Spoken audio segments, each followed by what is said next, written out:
ஆன்மீக டிவி நேயர்கள் அனைவருக்கும் இனியதொரு வணக்கத்தினை தெரிவித்துக் கொள்கிறேன். சில கால இடைவெளிக்கு அப்புறம் மீண்டும் உங்களை சந்திப்பதில் மகிழ்ச்சி அடைகிறோம். இன்றைய தினம் நம்ம பங்குனி மாதம் பிறந்துருச்சு. இந்த பங்குனி, சித்திரை, வைகாசி, ஆனி, ஆடி, ஆவணி மாதங்களில் கிராமப்புறங்களில் புரட்டாசி உட்பட வெகு விமர்சையாக கொண்டாடக்கூடிய முளைப்பாரி திருவிழாவை பற்றி இன்றைய காணொலியில் நம்ம தெரிஞ்சுக்கிடுவோம். முளைப்பாரி அப்படின்றது என்ன அப்படின்னா, இப்போ தான் ஒரு திருவிழா காலங்களில் போட்டு மாரியம்மன், காளியம்மன், மந்தையம்மன், ஊரில் இருக்கிற பெண் தெய்வங்களுக்கு முத்தாளம்மன் சொல்லி போட்டு நம்ம வழிபடக்கூடிய ஒரு திருவிழாவாக மாறிடுச்சு. ஆனால் முளைப்பாரி போடுவதனுடைய உண்மையான நோக்கம் என்னன்னு கேட்டிங்கன்னா, அந்த காலத்திலேயே நம்மளுடைய முன்னோர்களுடைய காலத்தில் வீட்டுக்கு 1 ஏக்கரு, 2 ஏக்கரு, 50 சென்ட் இந்த மாதிரி வயல்வெளிகள் ஏராளமாக தாராளமாக இருந்தன. இன்றைக்கி அந்த வயல்வெளியெல்லாம் கட்டடமாக்கப்பட்டு விவசாய நிலமெல்லாம் பிளாட்டாக்கப்பட்டு விற்கப்பட்டு கட்டடங்கள் உருவாகிடுச்சு. அப்போ அந்த மாதிரி இருக்கிற காலங்களில் நம்ம முளைப்பாரிக்கு மூலதனமாக போடக்கூடியது நவதானிய விதைகள்.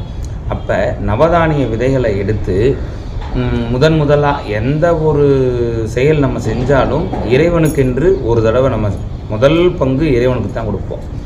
அப்படி இறைவனுக்கு கொடுத்துட்டு நம்ம அடுத்த முறையாக நம்ம உபயோகப்படுத்திக்கிடுவோம். அந்த மாதிரி மாரியம்மன், முத்தாளம்மன், மந்தையம்மன், காளியம்மன் இறைவனுடைய பெயரை சொல்லி வீட்டில் இருக்கிற மண்பானையை பாதியாக அதை உடைச்சி, இல்லை அதுக்கேற்ற மாதிரி மண்பானைகள்லையோ செஞ்சு மட்கக்கூடிய குப்பைகளான அந்த காலத்தில் கிடைச்சது மாடு சாப்பிடக்கூடிய வைக்கோல், அந்த மாடு போடக்கூடிய சாணம் வரட்டி, இந்த வைக்கலை வச்சு எருவை வச்சு அவங்களுடைய வீட்டிலேயே 2 ஓடு 3 ஓடு போட்டு நம்மளுடைய நிலத்தில் நம்ம விதைக்கக்கூடிய அந்த நவதானியத்தை இறைவன் பேரை சொல்லி போட்டு பார்ப்பாங்க.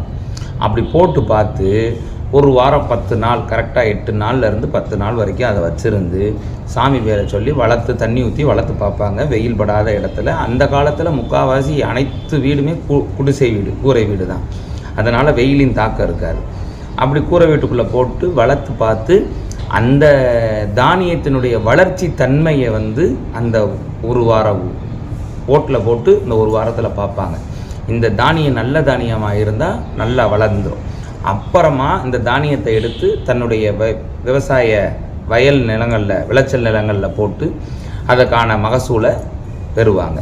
அதனால் உண்மையாகவே முளைப்பாரி போட்டு வழிபடுவதற்கான காரணம் என்னென்னா, தன்னுடைய நிலத்தில் போட்டு 1 ஏக்கர் 2 ஏக்கரும் போட்டு அதை விதையினுடைய தன்மை அறியாமல் போயிடக்கூடாதுன்றதுக்காக இறைவன் பேரை சொல்லி மலைன்னா மாரி, அந்த மலைக்கு சொந்தக்காரியான மாரியாத்தா பேரை சொல்லி இந்த விதைகளை ஓட்டில் போட்டு வளர்த்து அதோட வளர்ச்சி தன்மையை பார்த்து அந்த காலத்தில் தன்னுடைய விளைச்சல் நிலங்களை பாதுகாத்துக்கிட்டாங்க. நன்றி.